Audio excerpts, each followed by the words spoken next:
कौन है supreme court में आने वाले नए जज? Justice Joymalya Bagchi. Supreme Court collegium ने हाल ही में जस्टिस जोमाला बागची को सुप्रीम कोर्ट में लाने के लिए चुना है। और न सिर्फ उन्होंने सुप्रीम कोर्ट के लिए एक जज को चुना है, बल्कि भारत के एक भावी चीफ जस्टिस ऑफ इंडिया का भी चयन किया है। जस्टिस बागची 2031 में भारत के मुख्य न्यायाधीश बन सकते हैं। दोस्तों, ऐसा पहली बार हुआ है कि सुप्रीम कोर्ट ने अपनी 6 मार्च की सिफारिश में ऐसा ही कुछ कहा है। ये सिफारिश देश के chief justice Sanjiv Khanna, justice B R Gavai, justice Suryakant, justice A S Oka और जस्टिस विक्रमनाथ के कॉलेजियम ने की है।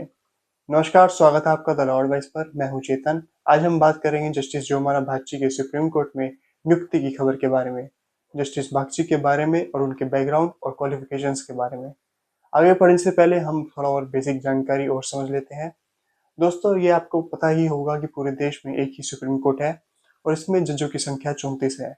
इसमें जजेस का अपॉइंटमेंट या तो हाई कोर्ट जज से प्रमोट करके होता है या फिर डायरेक्ट एलिवेशन से होता है, जिसका मतलब यह है कि सुप्रीम कोर्ट किसी अच्छे वकील को चाहे तो डायरेक्ट सुप्रीम कोर्ट का जज बना सकता है। यूजली सुप्रीम कोर्ट में जज बनाने के लिए सुप्रीम कोर्ट किसी भी हाई कोर्ट के चीफ जस्टिस को चुनती है, लेकिन कई बार इसमें भी अपवाद होता है और सुप्रीम कोर्ट किसी भी जज को सुप्रीम कोर्ट का जज बना सकती है। मिसाल के तौर पर अभी जो देश के मुख्य न्यायाधीश है वह किसी भी हाई कोर्ट के चीफ जस्टिस नहीं है।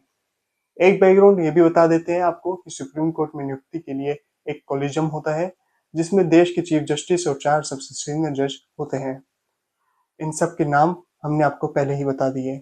तो इसी बीच सुप्रीम कोर्ट कॉलेजियम ने हाल ही में उनकी सुप्रीम कोर्ट जज के रूप में नियुक्ति की सिफारिश की। ये फैसला भारतीय न्याय व्यवस्था के लिए क्यों महत्वपूर्ण है, इसलिए हम इस वीडियो में विस्तार से समझते हैं कि आखिर ये फैसला इम्पोर्टेंट क्यों है। पहला सवाल है, आपके मन में आ रहा होगा कि आखिर कौन है जस्टिस जोमाला बागची। तो इनका जन्म 3 अक्टूबर 1966 कोलकाता, पश्चिम बंगाल में हुआ था। अगर इनकी शिक्षा की बात करें तो जस्टिस बागची ने कोलकाता यूनिवर्सिटी से कानून की पढ़ाई की और फिर कोलकाता हाईकोर्ट में वकालत की प्रैक्टिस करने लगे।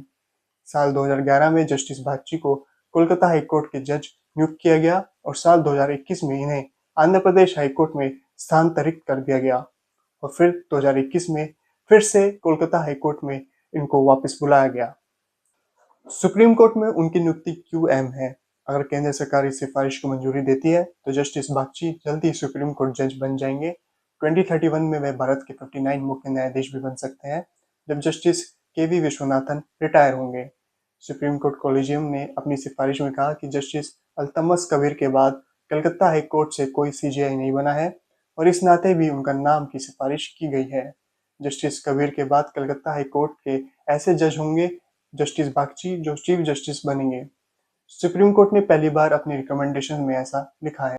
अब थोड़ी सी बात जस्टिस जोमाला बागची के चर्चित फैसलों के बारे में कर लेते हैं। उन्होंने साहित्यिक स्वतंत्रता को बढ़ावा देने वाला फैसला दिया जब उन्होंने तस्लीमा नसरीन की किताब द्वई खंडितों पर पश्चिम बंगाल सरकार की प्रतिबंध को हटाने का फैसला सुनाया था।